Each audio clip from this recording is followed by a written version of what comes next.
Voilà, merci Monsieur l'abbé de m'accueillir. Donc je me présente en quelques mots. Je suis Monsieur l'abbé Marignol. Je suis actuellement à l'école Sainte-Marie, à côté de Saint-Malo, une école collège, primaire, collège, lycée. Et j'enseigne là-bas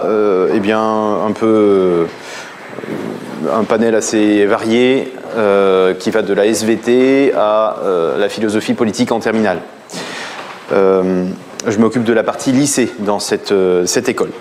Aujourd'hui, j'ai donc été invité à vous parler de ce sujet. Que peut-on répondre au transhumanisme aujourd'hui? Alors c'est une gageure de faire tenir ce sujet en 1 heure. Je vais essayer de pouvoir réussir ce défi. Alors je vais vous donner d'abord quelques avis préliminaires. Déjà, c'est un sujet qui est très vaste.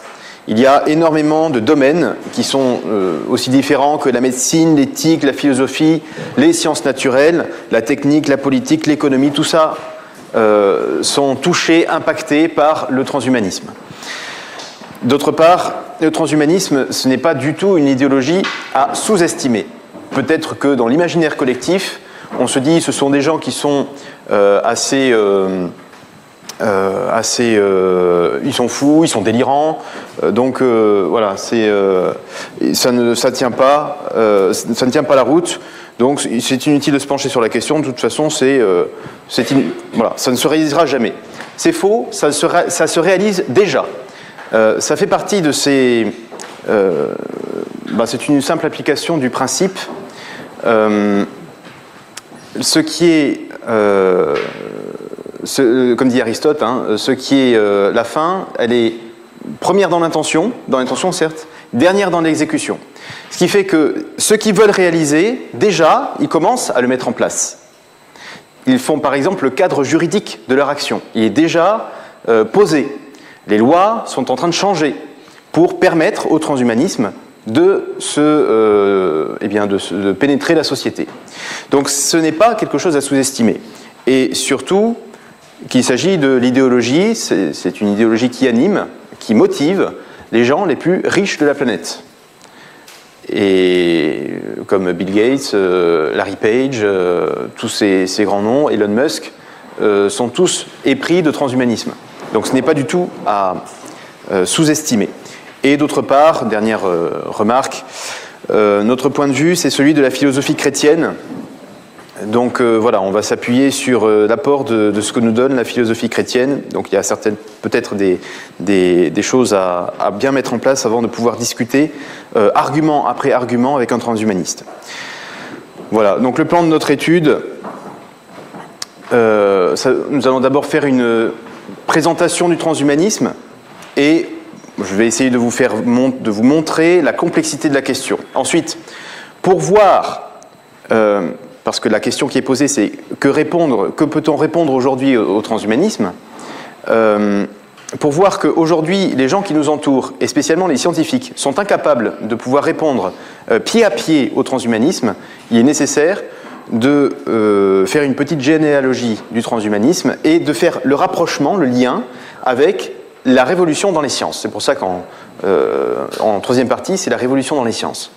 Parce qu'en fait, les deux sont intimement liés, c'est ce que je vais essayer de vous montrer. Les deux sont intimement liés. S'il y a le transhumanisme aujourd'hui, ce n'est pas pour rien, surtout à notre époque.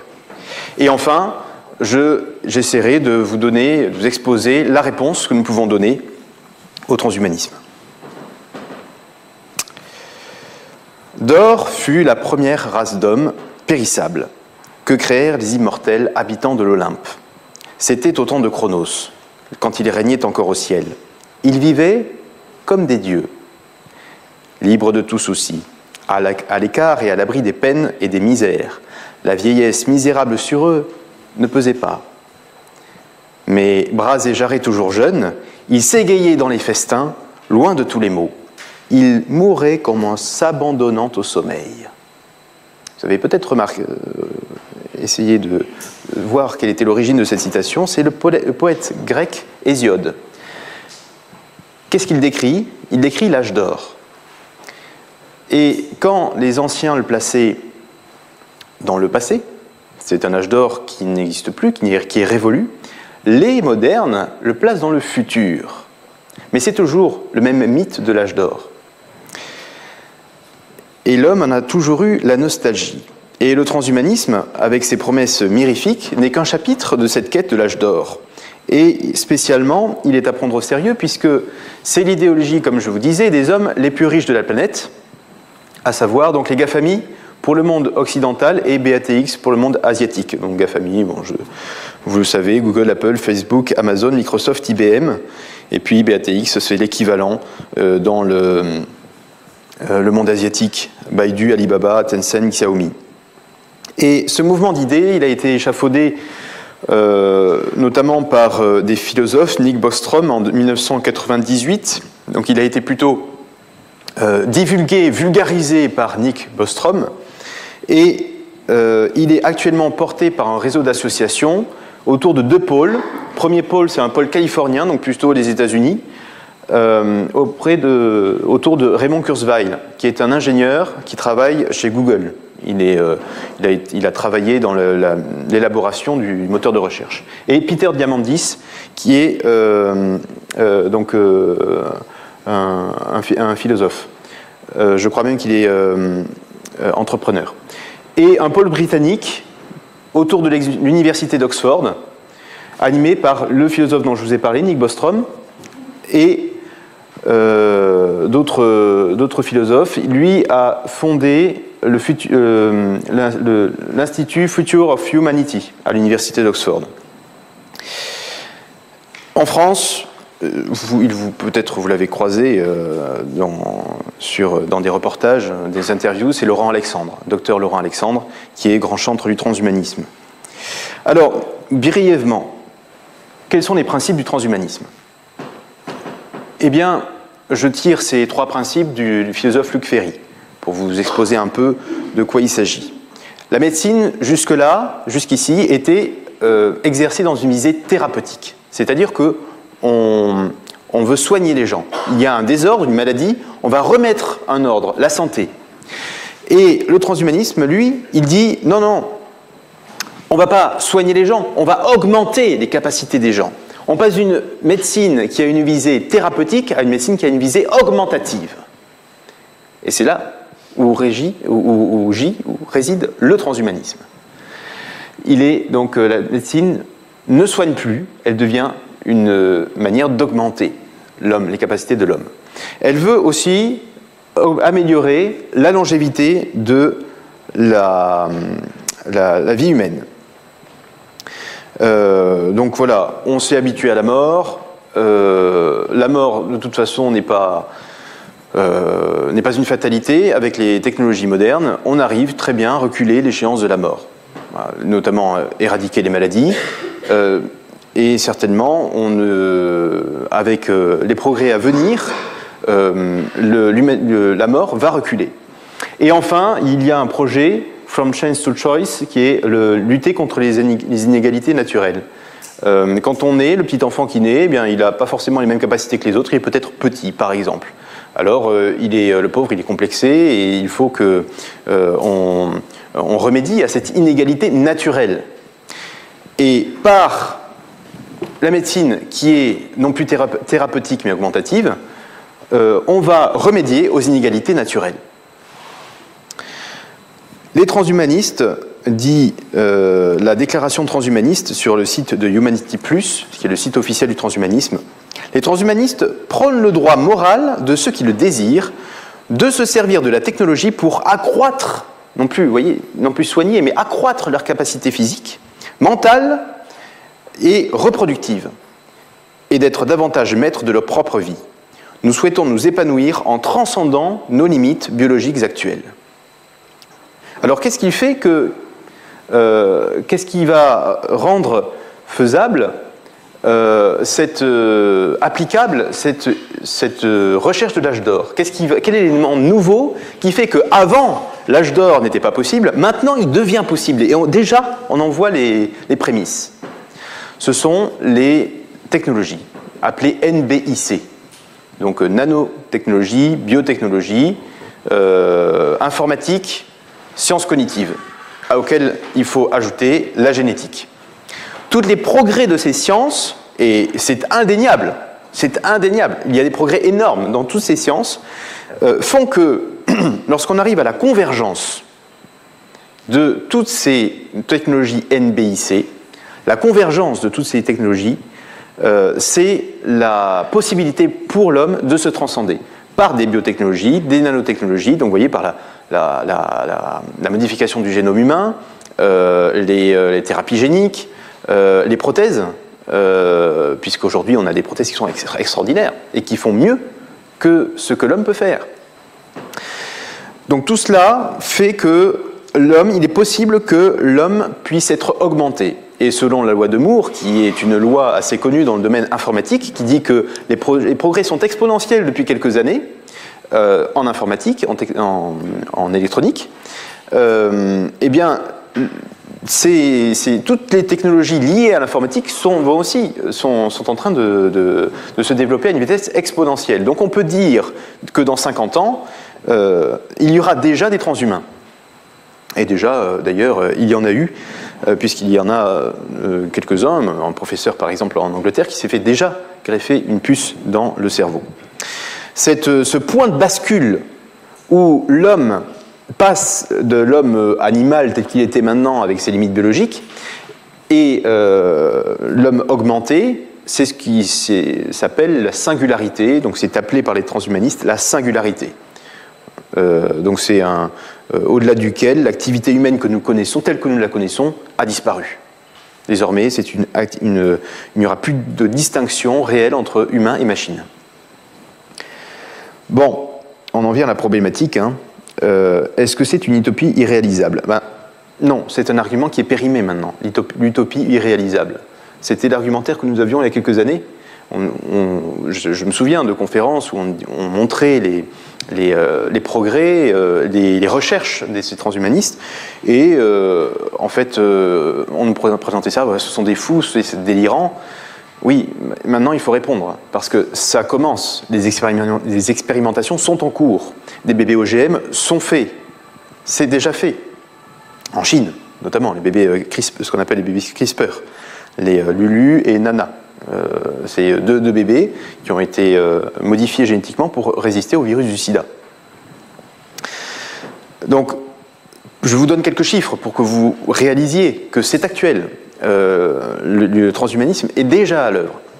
Larry Page, le cofondateur de Google, a créé une firme Calico, donc appelée Calico, qui est destinée à lutter contre les causes du vieillissement, qu'il a doté d'un fonds de plus de 2 milliards de dollars. Donc elle est actuellement en recherche pour la longévité de la vie humaine.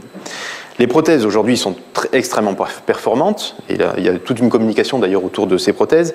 Vous avez un Oscar Pistorius tristement célèbre qui fait des performances qui sont étonnantes avec une prothèse en 80 mètres en course. Les manipulations génétiques, comme je vous disais, sont déjà en expérimentation, c'est déjà fait. Donc c'est en 2018, Jiankui Yi, c'est un scientifique chinois, a réalisé, contre tout le droit international, ces manipulations génétiques. La colonisation de Mars, elle est dans un but elle est, disons, corollaire au transhumanisme. Parce qu'aujourd'hui, la planète devient invivable, il faut que l'homme transcende ses limites biologiques pour pouvoir aller vivre ailleurs. Et cela, c'est un projet très sérieux de Elon Musk. C'est pour cela d'ailleurs qu'il a fondé SpaceX, l'entreprise qui concurrence la NASA et qui a fait des progrès énormes ces dernières années. Ça, c'est un projet transhumaniste. Alors, ça fait des bonnes choses, hein. Ça lance des satellites, etc. Mais le but, c'est de pouvoir coloniser Mars. Et corollairement, de modifier l'homme pour qu'il puisse survivre à l'atmosphère de Mars. Vous comprenez que ce sont deux projets, vous voyez, qui sont très sérieux. Donc, c'est un projet qui est évalué à 6 milliards de dollars. 6 milliards de dollars. Donc, ce projet de colonisation de Mars. Et enfin, donc, la société Neuralink, par Elon Musk, a levé récemment 205 millions de dollars. Pourquoi faire? Eh bien, pour faire une puce qui est une puce intraneuronale, donc implantée dans le cerveau, qui puisse être connectée à une machine et à laquelle on peut, donc, avec laquelle on peut dialoguer avec la machine. Donc on fait bouger des bras articulés, et récemment ils ont fait ça sur un singe pagère qui a marché. Il y a une vidéo qui a été tournée et qui a été popularisée par Elon Musk, dans laquelle on voit Pagère qui joue avec un jeu vidéo par la pensée. Donc tout cela, vous voyez, il y a des sommes colossales qui sont engagées. Ce n'est pas pour rien. Quand il y a un capitaliste qui investit, il attend un retour sur investissement. Donc ils ne font pas ça au hasard. Et il faut prendre ça au sérieux. Alors la question qui est posée, c'est qui peut répondre? Que répondre? Quel est l'argument? Parce que vous voyez, c'est très séduisant. En soi, pourquoi pas remédier aux inégalités naturelles? C'est tout ce qu'il y a de très humaniste comme projet. Et quel est l'argument fondamental? On ne peut pas se contenter de dire c'est délirant. Il faut répondre. Alors pour voir quel est le problème qui est beaucoup plus vaste que le transhumanisme, c'est un problème qui est général, qui est beaucoup plus général, beaucoup plus universel. C'est un problème de la science. Eh bien, nous allons faire un peu voir très rapidement l'origine du transhumanisme. C'est Nick Bostrom lui-même qui en parle dans un article intitulé « Histoire de la pensée transhumaniste », que vous trouvez facilement sur Internet, qu'il a écrit en 2005. Et il estime donc que les racines du transhumanisme, eh bien, ça vient... En fait, l'homme l'a toujours eu. Vous avez par exemple l'épopée sumérienne de Gilgamesh. Donc lui, c'est 1700 avant Jésus-Christ. Voilà, c'est un roi qui est révolté par la mort d'un de ses compagnons et qui va au bout du monde chercher l'immortalité. Bon, il ne la trouve pas, mais le désir de l'immortalité est déjà exprimé dans cette épopée. Vous avez ensuite un savant qui s'appelle donc Jean Pic de la Mirandole, 15e siècle. Lui, il soutient l'idée, alors c'est un peu teinté de christianisme, l'homme a été doté par Dieu du pouvoir de se façonner lui-même. Ensuite, vous avez Francis Bacon, qui est un Anglais, et à cheval entre le 16e et le 17e. Lui, il dit, alors il est assez précis, hein, il dit que la science, il serait bon que la science puisse un jour prolonger la vie, restituer la jeunesse à un certain degré, retarder le vieillissement, augmenter la force et l'activité, transformer la stature, augmenter et élever le cérébral. On est en plein dans le transhumanisme là.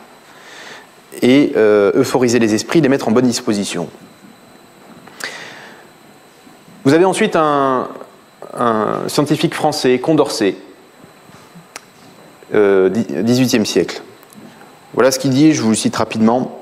« L'espèce humaine doit-elle s'améliorer, soit par de nouvelles découvertes dans les sciences et dans les arts, et par une conséquence nécessaire dans les moyens de bien-être particulier et de prospérité commune, soit par des progrès dans les principes de conduite et dans la morale pratique, soit enfin par le perfectionnement réel des facultés intellectuelles, morales et physiques, qui peut en être également la suite, ou de celui des instruments qui augmentent l'intensité et dirigent l'emploi de ces facultés. » Donc par des instruments techniques, on va augmenter les capacités de l'être humain. Eh bien, en répondant, dit Condorcet, à ces trois questions, nous trouverons dans l'expérience du passé, dans l'observation des progrès que la science et que la civilisation ont fait jusqu'ici, dans l'analyse de la marche de l'esprit humain et du développement de ses facultés, les motifs les plus forts de croire que la nature n'a mis aucun terme à nos espérances. Donc on attend, les progrès, ils vont arriver, ils vont permettre toutes ces choses-là, augmenter le cérébral, etc., etc. Donc Condorcet a le mérite d'être clair. On en arrive ensuite, enfin c'est Bostrom qui arrive, à cette publication de l'origine des espèces par Charles Darwin, 1859. Ça, c'est très important pour comprendre le transhumanisme. Parce que, avec l'origine des espèces, Darwin donne la théorie de l'évolution. Nous n'avons pas le temps de la voir, c'est bien dommage parce que c'est passionnant de voir jusqu'où elle va, et quelles en sont justement les limites là où elle outrepasse la science. Mais toujours est-il que par l'évolution, il y a l'idée que l'homme lui-même évolue. On pensait jusqu'ici que l'homme était statique. En fait non, il est dynamique. Et l'homme que nous connaissons maintenant, Homo sapiens, n'est qu'une étape de l'évolution globale de l'homme, que le transhumanisme est appelé à faire passer à une étape supérieure. C'est ce que dit Bostrom. Il dit il est devenu de plus en plus plausible de considérer la version actuelle de l'humanité non pas comme le point final de l'évolution, mais plutôt comme une phase initiale. Voilà, vous avez Darwin, ce que dit Bostrom, donc ce n'est pas du tout le point final de l'évolution, c'est une phase initiale. Bientôt, l'homme va évoluer, et ceux qui refusent d'évoluer vont être les chimpanzés du futur. Voilà, c'est l'expression consacrée.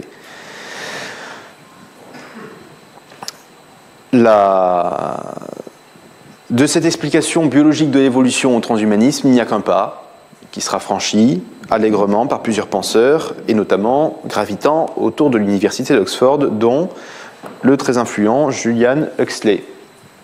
Ce n'est pas Aldous Huxley, c'est son frère, celui qui a écrit La ferme des animaux, Aldous. Et il a son frère est lui-même beaucoup moins, moins littéraire, et il a pardon, c'est le meilleur des mondes, je ne sais plus, mais moins littéraire, plus scientifique. Et voilà ce qu'il dit: si elle le souhaite, l'espèce humaine peut se transcender non pas par accès d'une manière chez un individu et d'une autre chez un autre, mais dans sa totalité, en tant qu'humanité. Nous avons besoin d'un nouveau nom pour cette nouvelle conviction. Peut-être le mot transhumanisme pourra-t-il convenir. L'homme demeurera l'homme, mais se transcendant en réalisant les possibilités de sa nature humaine et à leur avantage. En se transcendant, en transcendant ses limites. Voilà ce que dit Julian. Alors lui, c'est le fondateur de l'UNESCO, Julian Huxley. C'est lui qui, l'UNESCO, donne toutes les directives, notamment à l'éducation nationale. Notre éducation nationale obéit aux directives de l'UNESCO. Le fondateur, c'est lui. C'est un transhumaniste. Lui-même a popularisé ce nom, qui n'avait pas été forgé par lui, mais il l'a popularisé. Et il dit donc « Laissez mourir le mammifère qui est en nous afin de permettre à l'homme de vivre plus complètement ». Et il dit encore « La destinée humaine ultime est de diriger le processus de l'évolution et de la mener à de nouveaux sommets en réalisant les nouvelles possibilités pour améliorer la qualité de l'existence humaine ». Après lui, il y aura donc d'autres philosophes qui vont donner leur forme définitive au transhumanisme. Alors, maintenant que nous avons vu un peu présenter le transhumanisme, je suis désolé, c'est très rapide, mais je n'ai pas eu le temps de vous présenter les motifs, par exemple, du transhumanisme, qui sont intéressants. Et puis, voilà, toutes les conséquences que ça peut avoir. Je m'attacherai surtout à répondre à cette question, mais qui aujourd'hui peut répondre et que peut-on répondre ? Je vais essayer de montrer que les scientifiques aujourd'hui sont bloqués parce que la science révolutionnée, c'est elle qui a engendré le transhumanisme. Elle a donné un terreau favorable au transhumanisme pour l'éclosion de cette idéologie. Alors, ce qu'il faut comprendre, c'est que jusqu'à Galilée, toutes les connaissances de l'homme au sujet de la nature, et on va s'attacher surtout à cela, c'est la connaissance de la nature et notamment de la vision de l'homme qu'on peut avoir, que la science peut donner. La vision de la nature était faite par la philosophie. Voilà, on connaissait la nature par les voies de la philosophie. Et c'est les mathématiques, les sciences physiques, étaient assez peu utilisées. On a un très bon exemple dans l'Almageste, qui est un ouvrage de Ptolémée, l'Almageste, dans lequel Ptolémée, donc IIe siècle, a réussi à calculer la position des planètes et des étoiles. Et il le fait donc par un très bon exemple d'application des lois mathématiques. Avec Galilée s'opère une révolution. La méthode de connaissance de la nature change. Je vous donne la citation de Galilée, qui est très connue. La philosophie est écrite dans cet immense livre qui continuellement reste ouvert devant les yeux. Je dis l'univers, je veux parler de l'univers, dit Galilée, mais on ne peut le comprendre. C'est là. On ne peut comprendre l'univers si d'abord on ne s'exerce pas à en connaître la langue de l'univers, et les caractères dans lesquels il est écrit. Il est écrit dans une langue qui est mathématique. Et les caractères en sont les triangles, les cercles et d'autres figures géométriques sans lesquelles il est impossible humainement d'en saisir le moindre mot. Sans ces moyens, on risque de s'égarer dans un labyrinthe obscur. Je renverse la phrase. Il est impossible de connaître véritablement la nature si on ne recourt pas à l'instrument mathématique. Donc le moyen privilégié et exclusif, parce qu'il dit bien, sinon on s'engage dans un labyrinthe obscur. Donc on n'a pas de légitimité pour connaître la nature, on n'a pas de source légitime de connaissance, sinon les mathématiques. Et cette affirmation fonde une nouvelle manière d'exercer la science, de connaître la nature. Tout doit donc être mathématisé afin d'être intelligible. Vous avez aussi, j'en ai parlé, Francis Bacon, qui lui aussi, vous avez vu ce qu'il disait sur le transhumanisme. Il était lui-même transhumaniste, disons, comme on pouvait l'être à son époque. C'est pareil. Lui, il utilise une méthode, c'est un peu le père fondateur de la méthode expérimentale, qui est appliquée vraiment systématiquement dans les sciences physiques et les sciences de connaissance de la nature. Pour lui, la nature, c'est un ensemble de phénomènes qui n'ont pas grand lien les uns avec les autres. Chaque objet est individuel et obéit à ses propres lois. Et la méthode expérimentale va pouvoir essayer de connaître comment les objets particuliers fonctionnent. Mais il dit, c'est ça qui est le plus intéressant, la découverte d'une quelconque intention dans la nature est une erreur de l'intelligence. Découvrir des fins dans la nature, c'est une erreur de l'intelligence. On ne peut parler de fin que dans les actions humaines, dit-il. Autrement, pas de fin, pas de finalité dans la nature. Voilà. C'est les choses qui fonctionnent comme ça, sans finalité. C'est un des pères fondateurs de la science. Avec lui, il y a René Descartes, 1596-1650. Lui, dans le discours de la méthode, c'est très intéressant, il revient, il fait un retour sur l'éducation qu'il a reçue au collège de la Flèche, chez ses maîtres. Et il dit « Je me plaisais surtout aux mathématiques ». Bon, les maîtres du collège de la Flèche, c'était la science de l'époque, c'est-à-dire qu'on enseignait la philosophie, essentiellement. « Je me plaisais surtout aux mathématiques, à cause de la certitude de l'évidence de leur raison. Mais je ne remarquais point encore leur vrai visage, et pensant qu'elles ne servaient qu'aux arts mécaniques, je m'étonnais de ce que leur fondement étant si ferme et si solide, on n'aurait rien battu dessus de plus relevé. » Un peu plus loin, il dit « Puis pour les autres sciences, d'autant qu'elles empruntent leurs principes de la philosophie, donc les sciences qui reposent sur la philosophie, je jugeais qu'on ne pouvait rien avoir de bâti qui fût solide, sur des fondements si peu fermes. » Et c'est la citation qui est là. Je vous donne une autre citation donc, pour vous montrer que la science ne peut véritablement connaître la nature que si elle utilise l'instrument mathématique. Sinon, la philosophie, ça ne sert à rien, en gros. Voilà. C'est des fondements qui sont très, très peu fermes. On ne peut rien bâtir dessus. Mais une autre citation, pour vous montrer que c'est une tournure d'esprit qui a donné naissance au transhumanisme. Elles, les sciences physiques, m'ont fait voir qu'il est possible de parvenir à des connaissances qui soient fort utiles à la vie. Et qu'au lieu de cette philosophie spéculative qu'on enseigne dans les écoles, on en peut trouver une pratique par laquelle, connaissant la force et les actions du feu, de l'air, de l'eau, des astres, des cieux et de tous les autres corps qui nous environnent, aussi distinctement que nous connaissons les divers métiers de nos artisans, nous les pourrions employer en même façon et à tous les usages auxquels ils sont propres, et ainsi nous rendre comme maîtres et possesseurs de la nature. En d'autres termes, si on synthétise, la science permet d'acquérir une possession de la nature, d'utiliser les forces de la nature pour fabriquer et pour modifier. Puisque le maître et le possesseur, qu'est-ce qu'il fait? Il utilise et il a pouvoir de modifier. Voilà. Donc, la science a une visée fabricatrice. la science devient un art de faire. C'est plus une réalité dont la nature nous échappe, disons, qu'on connaît, mais dont nous ne sommes pas l'auteur, et que humblement et respectueusement nous considérons. C'est plus ça la science. Et c'est d'ailleurs ce que fait la philosophie. Mais pour Descartes, cette science-là, c'est inutile. Désormais, il faut, et grâce à un instrument mathématique on peut le faire, savoir comment la nature fonctionne pour pouvoir l'utiliser avec les lois de la nature, fabriquer.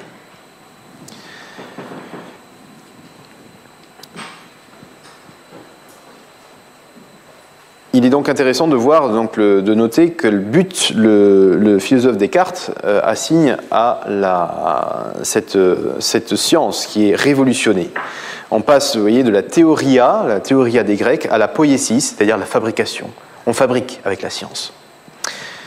Vous voyez pourquoi on peut considérer cette révolution des sciences comme étant un terreau favorable au transhumanisme, parce que le transhumaniste, lui, il se fiche de la nature des choses. Il veut les transcender, il veut transcender les limites des choses. Il veut modifier cette nature. Il ne considère pas, comme le fait un philosophe, contemple pas l'ordre déjà établi. Et d'ailleurs, puisqu'il utilise, c'est d'ailleurs la partie dans laquelle on arrive, puisqu'il utilise un instrument qui ne peut pas le faire, il ne voit pas l'ordre dans la nature. Et puisque lui, il a un ordre préexistant dans sa tête, ça serait mieux comme ça, il va faire, il va fabriquer, il va modifier. Alors, venons-en donc à l'analyse de cette nouvelle science.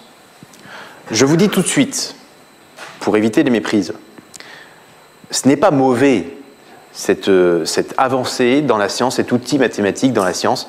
Pourquoi pas? D'ailleurs, ça a pu faire décupler la connaissance de la nature, et c'est très bien. Mais il ne faut pas dire qu'on connaît précisément la nature telle qu'elle est et complètement avec uniquement les sciences mathématiques. Ça, c'est faux. Il y a autre chose qui nous fait connaître la nature telle qu'elle est. C'est ce que je vais essayer de vous montrer maintenant. Quel est le problème des mathématiques, si tant est qu'il y ait un problème? C'est que c'est le deuxième degré d'abstraction.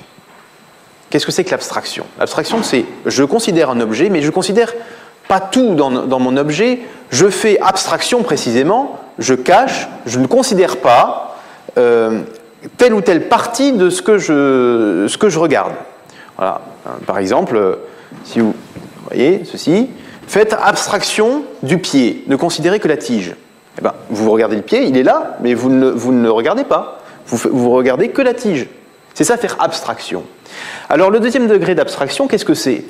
C'est considérer l'objet, par exemple, que j'ai ici, mais sous un angle particulier qui est la quantité. Je regarde rien d'autre là-dedans que la quantité. Et les mathématiques vont pouvoir raisonner sur ça à travers la quantité, le volume, les surfaces, la géométrie, peut-être l'interaction avec le milieu, la gravité, le poids. Vous voyez, tout ça va être quantifié. Ainsi, la mathématique, elle mesure, elle établit des relations de mesure entre les choses. Et si bien que aujourd'hui, tout est mesuré, tout a un étalon. L'étalon du mètre, c'est un mètre étalon, c'est une tige qui est conservée dans, je ne sais plus où, dans l'Institut des poids et mesures, et qui est conservée de telle manière à ce qu'il puisse servir pour tous les autres étalons. Et à partir de ce mètre-là, on va tout mesurer. Donc on va dire que quand on fait 2 pas, ça va faire 2 mètres. Voilà. Tout va être ramené à ce mètre étalon. C'est pareil pour le poids, pour la masse. On va parler du kilogramme. C'est un cylindre d'iridium qui est conservé dans l'Institut des poids et mesures, et à partir duquel on mesure tout le reste, toutes les autres masses. Donc on établit des relations. On aurait pu prendre un cylindre qui soit plus gros, un mètre qui soit plus petit. Mais en fait, peu importe le référentiel. Le tout, c'est qu'on ait la référence. Et à partir de cette référence, de cet étalon, on va tout mesurer et on va tout mettre en rapport en fonction de cet étalon. Voilà ce que fait les mathématiques. On abstrait tout, sauf la quantité. Et c'est ainsi que le mesurant croit connaître le mesuré, alors qu'il n'en connaît que la mensuration. Je ne connais pas vraiment l'objet, je connais sa quantité, tout ce qui est de l'aspect quantitatif dessus. Mais je ne le connais pas vraiment. Si je ne considère que ça, je ne le connais pas vraiment. Je connais que l'interaction avec le reste, sa mesure, son poids, par rapport à un autre objet qui est conservé je ne sais où, mais c'est tout. Vous voyez pourquoi c'est limité, le deuxième degré d'abstraction. C'est bien, mais c'est très limité. Ainsi, comme le note le philosophe Marcel Decorte, ce savoir n'atteint pas la nature de la matière, mais seulement les objets qui, en elle, rentrent dans la catégorie de la quantité. Le reste, elle en fait abstraction. C'est pour ça qu'il y a beaucoup de choses qui sont abstraites, qu'on ne considère pas dans l'objet. Si on ne considère que la quantité, il y a d'autres causes, notamment des causes explicatives de l'être, qui ne sont pas considérées. Comme par exemple, la finalité. Pourquoi il y a ça? Pourquoi? C'est pour tenir un micro. Mais ça, les mathématiques, elles ne vous le disent pas. Elles vous disent simplement, c'est de telle mesure, ça a telle interaction avec les êtres autour, mais c'est tout. La mathématique ne peut pas vous dire, ça, c'est pour tenir un micro. Parce que le dire pour tenir, c'est faire entrer une notion de finalité, de fin, et l'instrument mathématique ne peut pas vous le dire. Vous voyez pourquoi recourir à la mathématique pour connaître la nature, c'est très limité. C'est efficace, mais très limité. Parce qu'on a passé au crible des mathématiques toute la richesse ontologique de l'être. Et on a laissé pour compte la finalité. Pourquoi c'est comme ça? Ça, les mathématiques ne le disent pas. Alors vous voyez, ce qui est écrit ici, et ce que dit Jacques Monod, qui est un prix Nobel de physiologie, il dit « La pierre angulaire de la méthode scientifique est le postulat de l'objectivité de la nature, c'est-à-dire le refus systématique de considérer comme pouvant conduire à une connaissance vraie toute interprétation des phénomènes donnés en termes de cause finale, c'est-à-dire de projet. » Donc il dit, avec l'instrument mathématique, on n'a pas accès, la méthode scientifique n'a pas accès à la finalité de l'être. On ne peut pas définir, on ne peut pas connaître l'être avec l'instrument mathématique sous l'angle de la finalité. Pour des scientifiques, c'est grave, vous ne trouvez pas? Parce qu'on ne connaît pas l'être si on ne connaît pas la finalité. Ce pourquoi c'est fait, c'est sûr qu'on connaît tout un tas de choses dessus, mais l'essentiel, on va dire, n'est pas connu. Vous voyez le problème de la révolution de ces sciences. Ça apporte des grands bienfaits, mais aussi de grandes limites.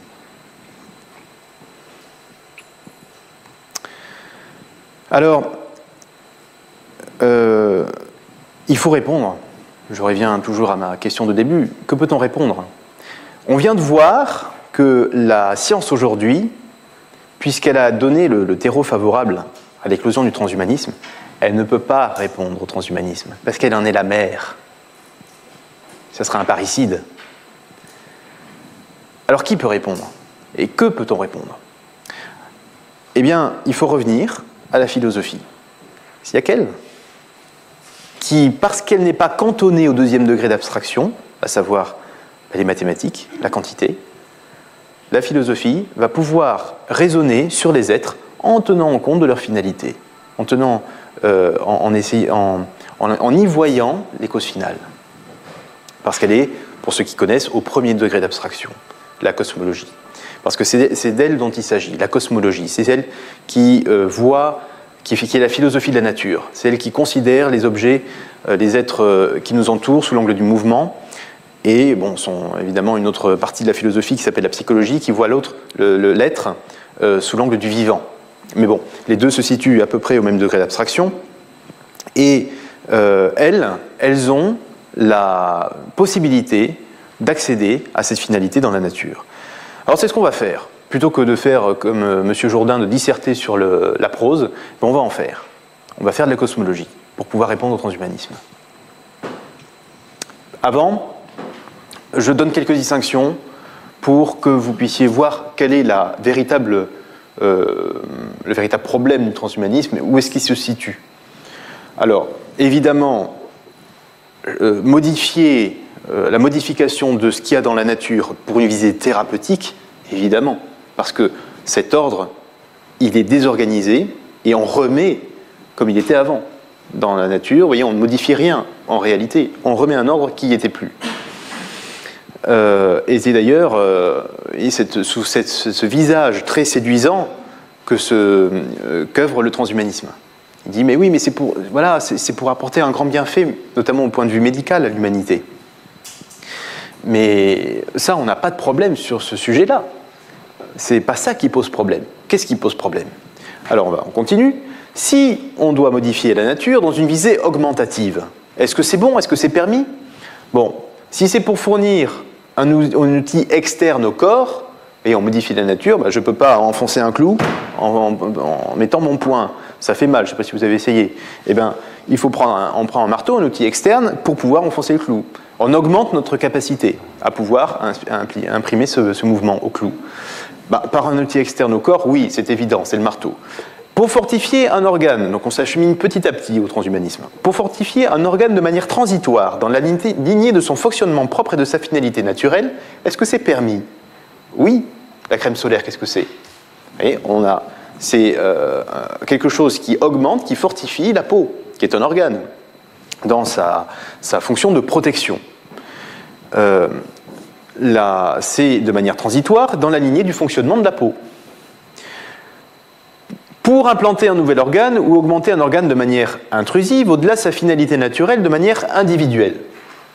Donc, je répète, nouvel organe, augmenter un organe de manière intrusive, donc c'est pas externe, c'est de manière intrusive, donc en faisant pénétrer des choses dans la peau, etc. Au-delà de sa finalité, c'est-à-dire, par exemple, donner une fonction à l'être humain qu'il n'a pas. Par exemple, la géolocalisation, le fait d'avoir une borne GPS. Est-ce que c'est permis? Non, sauf exception. Il y a des proportions, c'est comme la mutilation. Vous voyez, une opération chirurgicale, elle modifie elle modifie un ordre naturel, elle fait une incision. Oui, mais pourquoi elle le fait? Pour pouvoir, dans une visée thérapeutique, pour pouvoir soigner après. Donc, modifier un ordre naturel quand il y a une cause proportionnée, pourquoi pas? Comme dans le cas de la mutilation. Alors par exemple, ça pourrait être le cas pour un espion, dont c'est l'office de pouvoir être traçable par ses supérieurs. Donc c'est exceptionnel, c'est proportionné parce que s'il se fait prendre, par exemple, il a des secrets d'État qu'il pourrait divulguer, donc il est normal qu'il y ait des moyens comme ça un peu extraordinaires, mais extraordinaires, qui soient employés. Mais le problème, c'est que le transhumanisme, il fait ça, mais de manière systématique. C'est-à-dire que ce n'est pas de manière individuelle qu'il le fait, mais c'est pour toute l'humanité. Ainsi, pour implanter un nouvel organe, augmenter un organe de manière intrusive, au-delà de sa finalité naturelle, c'est la même chose que là, mais ainsi modifier l'humanité en tant que telle. Là, on a le transhumanisme. C'est pas un espion, c'est toute l'humanité. Et donc, modifier l'humanité en tant que telle. Eh bien non. Pourquoi? Eh bien, on va voir ça. Pour vous faire comprendre, il me reste un quart d'heure, je vais vous donner, un peu vous mâcher le travail, je vais vous donner des raisonnements pour que vous puissiez bien comprendre quelle est la réponse qu'on peut apporter au transhumanisme avec une bonne philosophie, une réelle connaissance de la nature. Je ne sais pas si vous êtes familiarisé au raisonnement, c'est pas trop compliqué, hein. Vous avez une majeure, une mineure et une conclusion. Alors, qu'est-ce que c'est qu'une majeure et une mineure? Ce sont ce qu'on appelle des prémices, c'est-à-dire deux vérités qui, quand vous les rapprochez, pouf, on a la conclusion. Voilà. C'est la fécondation d'une vérité par une autre. Voilà. Tous les hommes sont mortels, or Socrate est un homme. Donc là, immédiatement, vous avez dans l'imagination, dans votre intelligence même, la conclusion qui arrive, donc Socrate est mortel. Voilà. C'est donc le rapprochement de ces deux vérités, tous les hommes sont mortels, or Socrate est un homme, qui fait qu'on arrive à la conclusion, donc Socrate est mortel. Là, c'est la même chose. Ce sont deux vérités. Alors, on va passer les unes après les autres ces affirmations pour pouvoir pour que vous les compreniez comme il faut.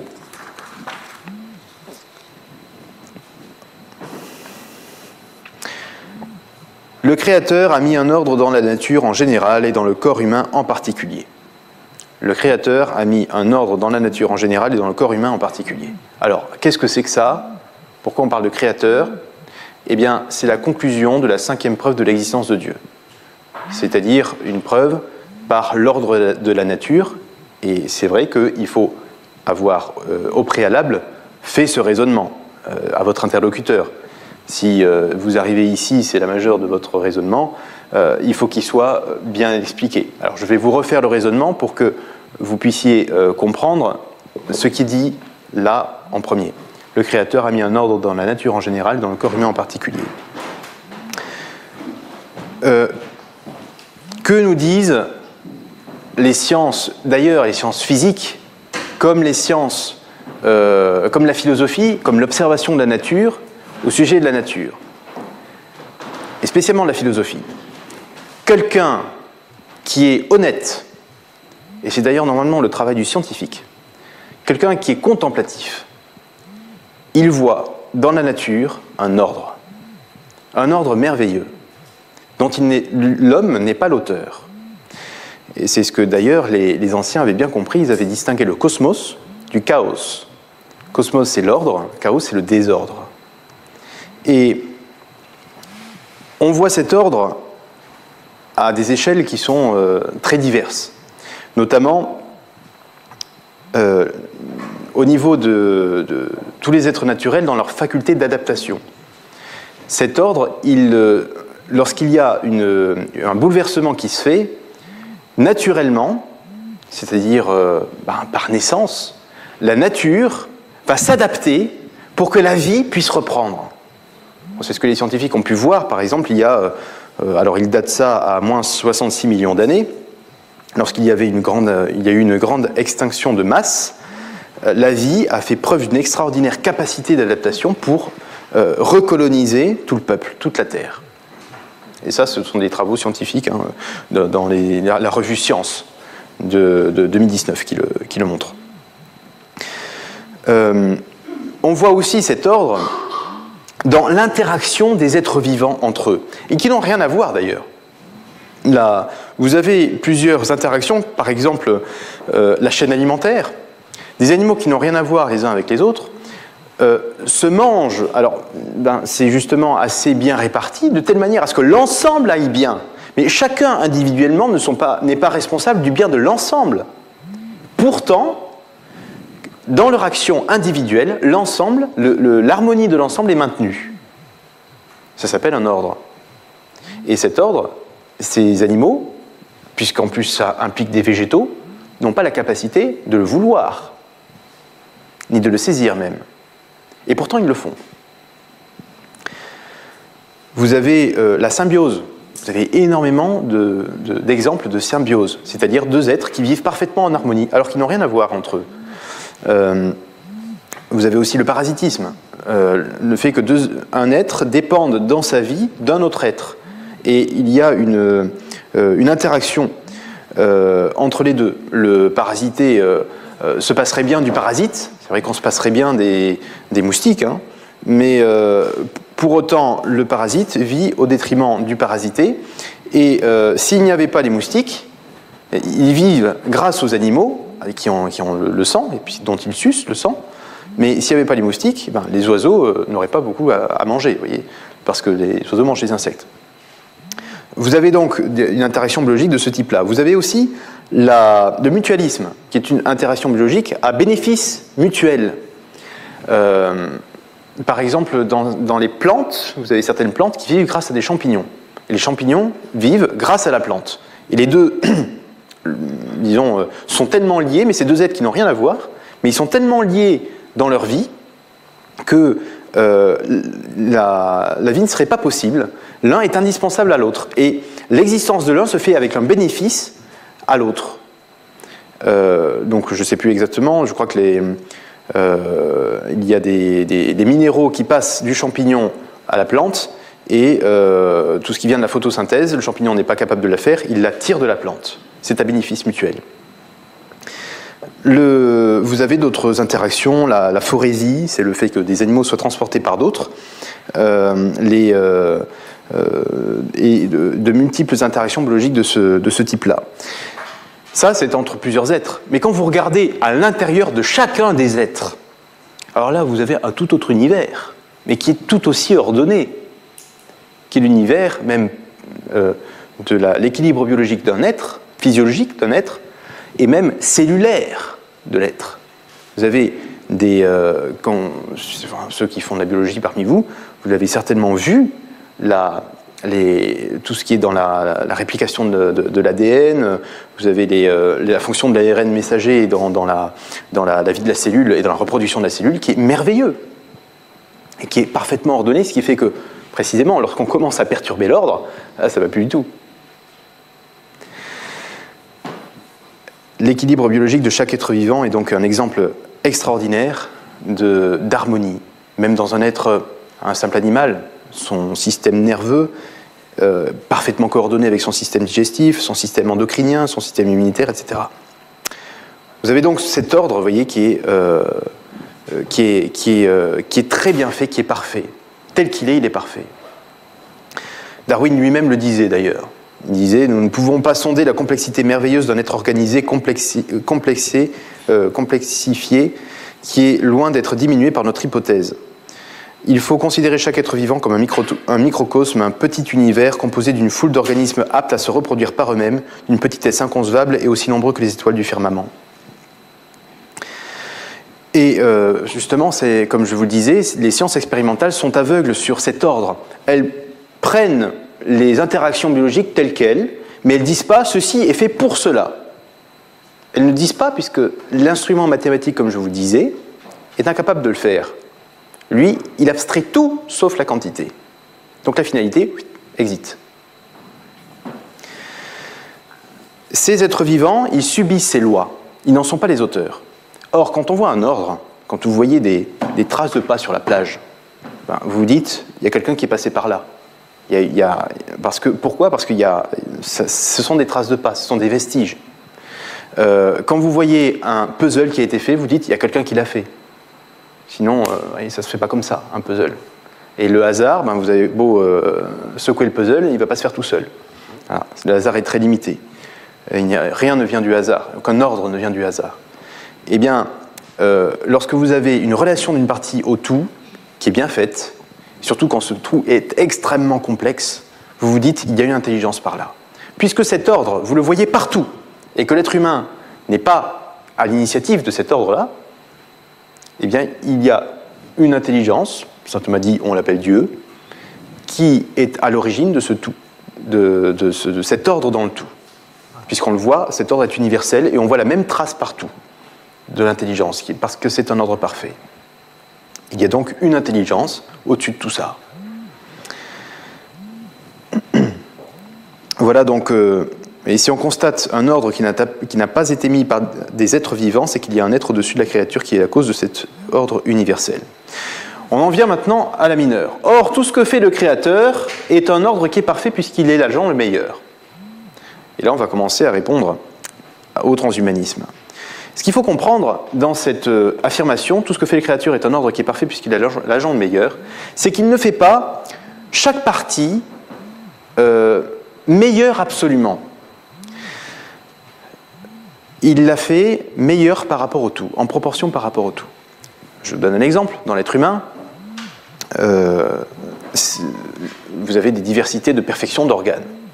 Le petit doigt, il est bien, mais il n'est pas aussi parfait que l'œil, qui a un ordre beaucoup mieux agencé, et d'ailleurs il est à l'origine d'une faculté merveilleuse qui est la faculté de voir.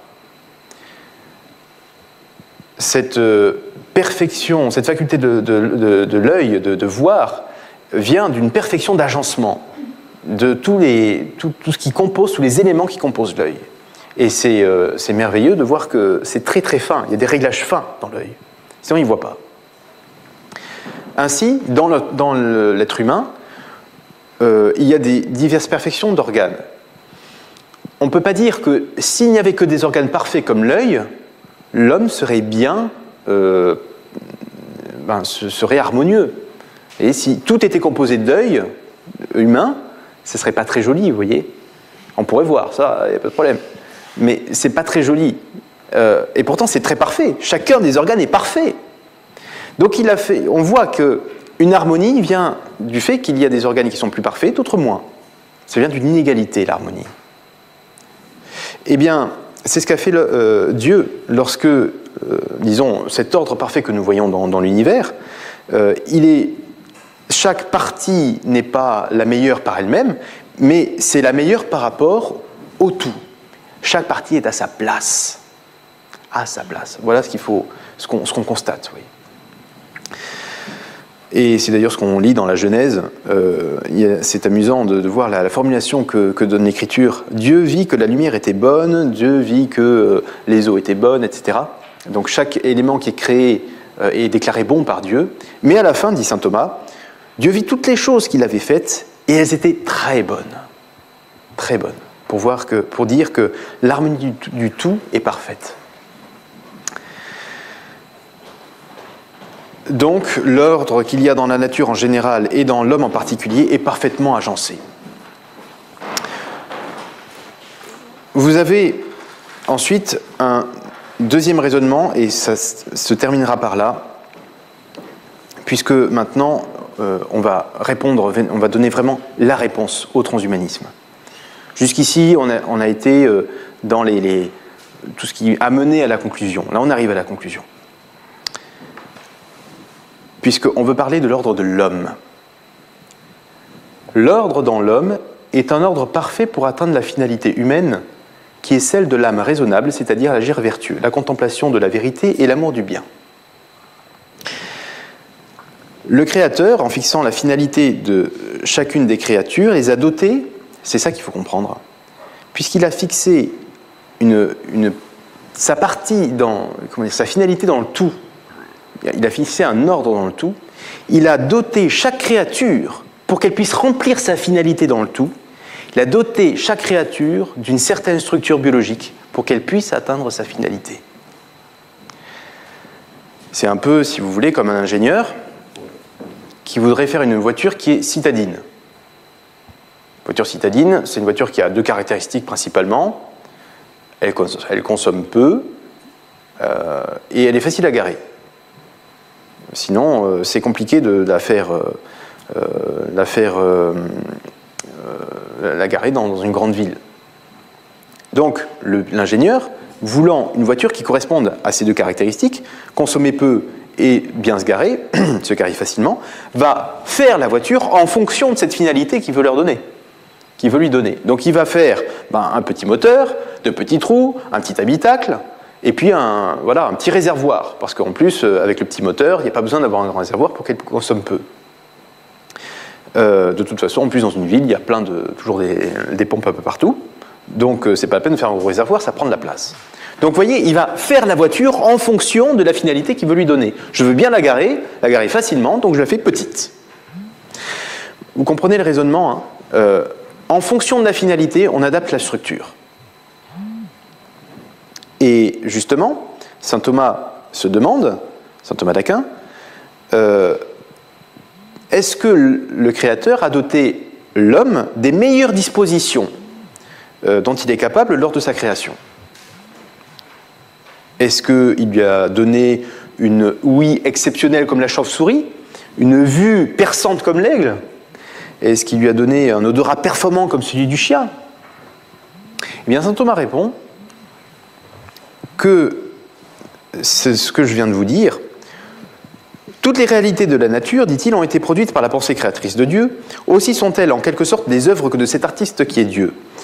Or, tout artiste vise à introduire dans son œuvre la disposition la meilleure, non pas dans l'absolu, Donc je ne vais pas donner un odorat qui soit le plus performant possible, des yeux qui soient comme l'aigle.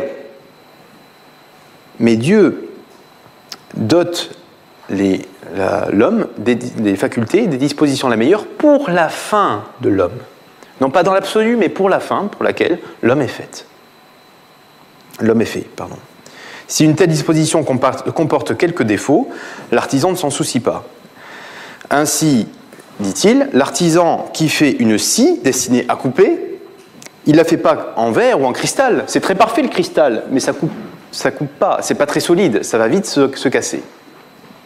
Alors il l'a fait avec du fer pour qu'elle soit apte à couper.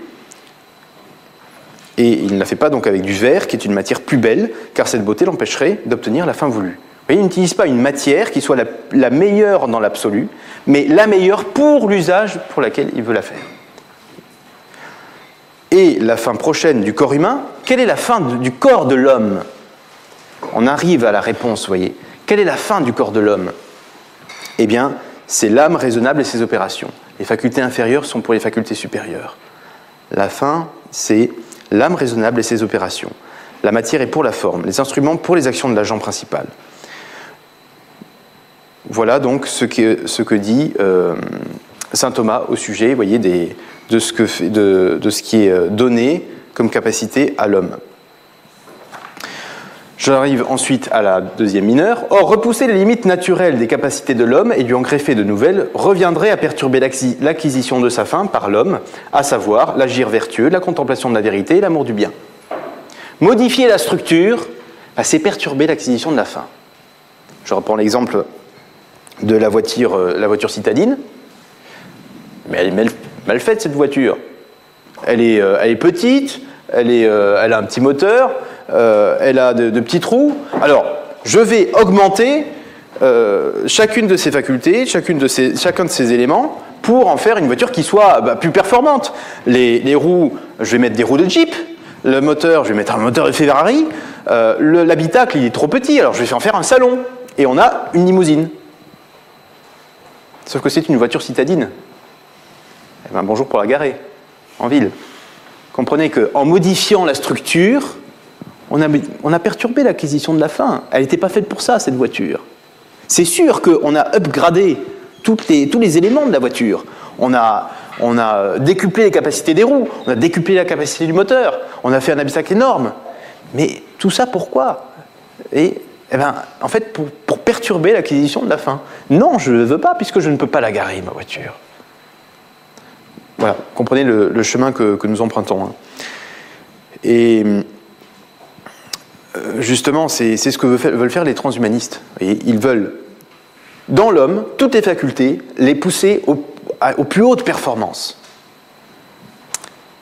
Et bien, justement, ça perturbe l'acquisition de la fin de l'homme, qui est l'agir vertueux, la contemplation de la vérité et l'amour du bien. Pourquoi? Parce que l'homme, puisque c'est un équilibre très parfait, comme nous venons de le voir, non pas parce que c'est des dispositions qui sont les meilleures, mais parce que l'équilibre fait que l'homme atteint sa fin très facilement. Eh bien, ça serait déséquilibrer l'homme. Vous voyez, si les scientifiques estiment que si on devait, proportionnellement à l'homme, faire en sorte qu'il ait des yeux aussi performants que l'aigle, il aurait les yeux de la taille d'un pamplemousse, et proportionnellement à l'homme. Et surtout, le cerveau serait monopolisé par l'activité de ce super sens. On aurait des images, vous voyez, qui s'implanteraient dans l'imagination, qui obnubileraient l'homme. Il y a des conséquences psychologiques qui sont énormes. Et faites ça pour tous les sens. L'afflux d'informations devient parasitant pour le cerveau. Eh bien, allez méditer après ça. Et c'est là, vous voyez, toute l'argumentation. Est-ce que tous ces puces, vous voyez, Neuralink, toute la dentelle neuronale, parce que c'est ce que veut faire Elon Musk, est-ce que ça va l'aider pour l'homme, l'aider à acquérir sa fin, ou perturber l'acquisition de la fin? C'est là toute la question. Certes, vous voyez, aujourd'hui, le portable lui-même, c'est un outil externe. Vous voyez le mal fou qu'on a à le gérer, parce qu'on a une puissance de connaissance et d'action qui est décuplée par rapport à ce qu'on peut faire. Déjà ça, ce qui est un outil externe, on a du mal à le gérer. Alors maintenant, réfléchissez avec des choses qui sont intrusives dans l'homme. Une puce à l'intérieur du cerveau. Certes, l'homme pourrait communiquer par télépathie, mais serait-il pour autant moins médisant? Ou est-ce qu'il serait tenté de répandre tout ce qu'il sait sur tous? Certes, l'homme pourrait calculer plus vite et sans faille d'erreur, mais serait-il pour autant plus philosophe? Certes, l'homme pourrait avoir une fourmi du 15e étage, mais aurait-il le regard plus chaste? Ou serait-il tenté de tout regarder? Certes, l'homme saurait tout grâce à un microprocesseur lui donnant le profil Facebook de chaque personne qu'il rencontre, mais serait-il plus charitable? Certes, l'homme n'aurait plus de maladie, il serait dans un bien-être constant, mais aurait-il davantage d'esprit de sacrifice? Serait-il plus patient? Certes, vous voyez, on peut avoir d'énormes capacités, mais est-ce que l'homme est en mesure de les gérer? Quelles seraient les conséquences psychologiques, notamment de la violation de l'intériorité de l'homme par une puce interne? Le dernier refuge, pour moi, c'est ma pensée. Si je n'ai plus ma pensée, si je n'ai plus mon intimité, eh bien, j'aurai des conséquences psychologiques énormes. Je n'ai plus de refuge. Alors voilà, vous voyez, là, on en arrive donc à cette conclusion de cette conférence. Je suis désolé d'avoir été un peu long, mais c'était nécessaire. Vous voyez, la révolution opérée par les sciences, eh bien, ça a donné ce terreau favorable à l'éclosion du transhumanisme. Et par conséquent, la réponse complète à l'idéologie ne peut pas être trouvée aujourd'hui dans la science actuelle. Il faut aller plus loin. La science actuelle, elle est trop bornée. Elle utilise un outil qui, malheureusement, n'est pas adapté pour connaître le réel, et notamment connaître la finalité du réel. Par conséquent, le transhumanisme, enfin je veux dire la science nouvelle, la science révolutionnée par l'instrument mathématique, elle ne peut pas saisir la finalité de l'homme. Pourquoi y a-t-il une structure biologique dans l'homme telle qu'elle? Pourquoi l'homme est-il tel qu'il est? Eh bien, la cosmologie nous le dit, ce que nous venons de voir, c'est pour les facultés, l'exercice des facultés les plus hautes, c'est-à-dire les facultés de l'âme. C'est pour ça qu'il a cette structure biologique. Mais ça, la science nouvelle ne peut pas le dire. Elle ne saisit pas cette finalité. Elle dit il y a un ordre qui est comme ça, qui pourrait être modifiable. Qui est modifiable, qui pourrait être modifié, on peut faire autre chose. Et on peut améliorer chacune des parties. Voilà, donc la cosmologie, science qui n'est pas limitée à la seule abstraction mathématique, puis qui est philosophique, donne une vision beaucoup plus complète, car en incluant les causes explicatives de la nature. Et le transhumanisme, donc, est une transgression de la nature humaine qui perturbe l'ordre parfait de l'homme et le déstabilise par rapport aux fins fixées par le Créateur. Voilà ce que peut répondre la cosmologie aujourd'hui. Alors, il y a d'autres réponses qui peuvent être données, et je finirai par là sur une figure qui était un grand observateur de la nature et qui, parce qu'il est contemporain de cette naissance il était contemporain notamment de Galilée, enfin presque, à peu près à la même époque, eh bien lui, tout en étant très littérateur, n'en était pas moins très philosophe, c'est Jean de La Fontaine. Et on peut voir dans la fable de la grenouille qui veut se faire plus grosse que le bœuf, déjà une réponse au transhumanisme. Et à la fin, elle s'enfle aussi bien qu'elle creva. Eh bien, je pense que s'il avait discuté avec un transhumaniste aujourd'hui, il aurait certainement réécrit sa fable de la grenouille qui voulait se transgrenouiller. Il aurait peut-être écrit ceci. La grenouille envieuse d'un bœuf de grande taille s'étend et s'enfle, s'augmente et se travaille, si bien qu'à 2 doigts d'exploser, elle tourna l'œil sur le côté et vit grand saint Thomas, qui, passant, se moquait.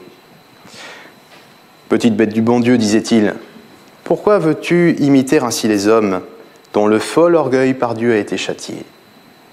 Retourne à l'étang, c'est pour cela qu'il t'a fait. » La rainette raisonnée, désenflant alors, retourna dans sa mare et y barbote encore. Merci de votre attention.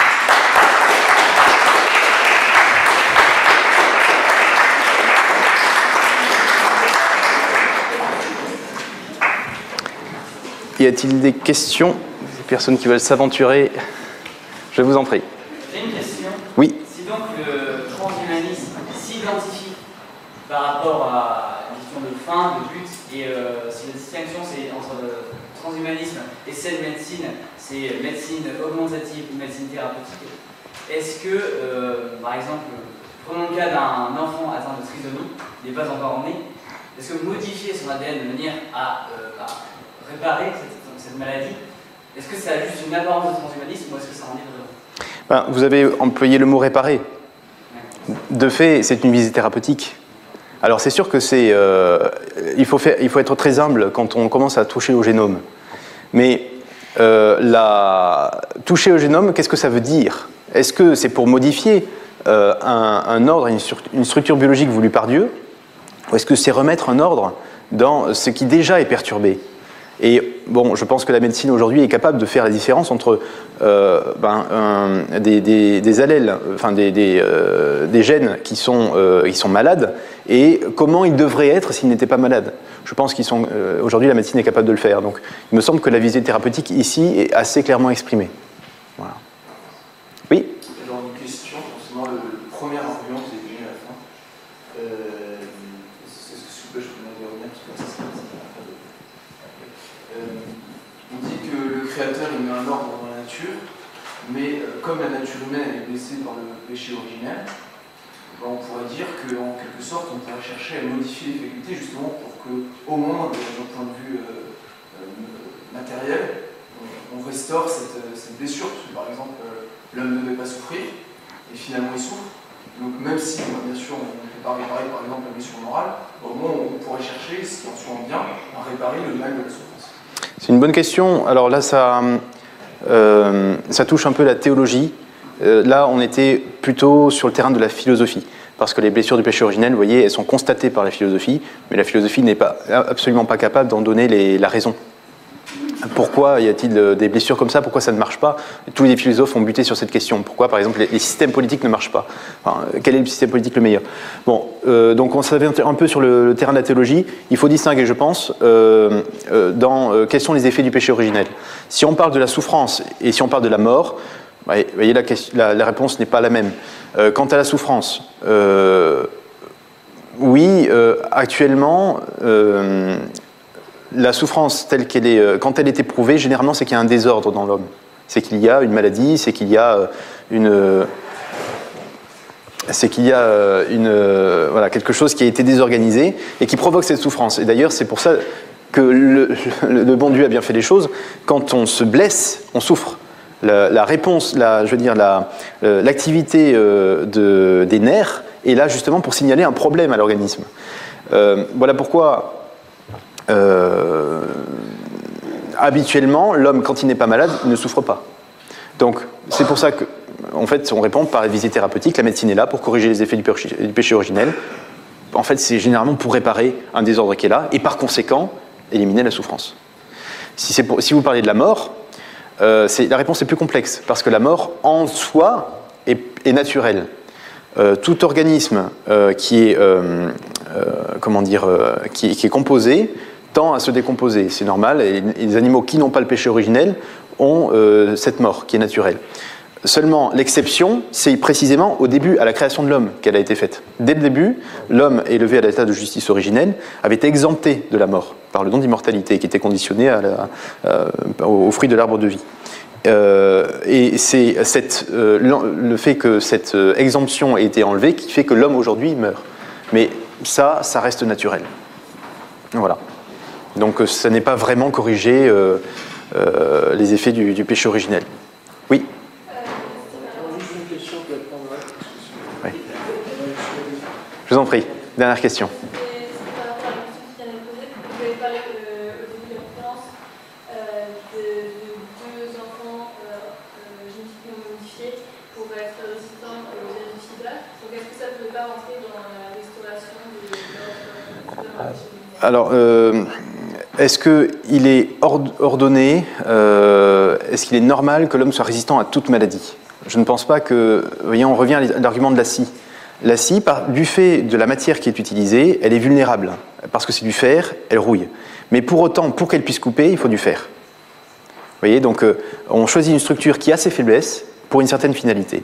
Donc je pense que l'homme n'est pas fait pour résister à toutes les maladies, spécialement dans le cas du sida, il est assez avéré que c'est une maladie qui en soi n'est pas naturelle, et ça a été, disons, fabriqué. Mais il n'est pas dans... Vous voyez, ça serait vraiment utopique que de vouloir faire en sorte que l'homme soit résistant à tout. Il a un système immunitaire qui est bien fait, et c'est pour ça qu'on peut l'améliorer jusqu'à un certain point, le fortifier jusqu'à un certain point, mais on commence à arriver à l'augmentation quand on veut vraiment le faire résister à tout. Voilà. J'ajouterais aussi que, je disais, il faut être très humble quand on commence à toucher au génome, d'ailleurs à tout ce qui est ordre très fin dans l'homme et dans la nature, parce que c'est un jeu de Mikado. Vous enlevez un endroit, le reste s'effondre. Parce qu'en fait, les interactions sont tellement complexes que l'intelligence de l'homme, même augmentée par des calculs d'intelligence artificielle ou je ne sais quoi, c'est un ordre où il y a une multiplicité de facteurs qui fait que c'est inextricable. Donc vouloir modifier en profondeur cet ordre, c'est vraiment perturber l'ensemble du génome humain.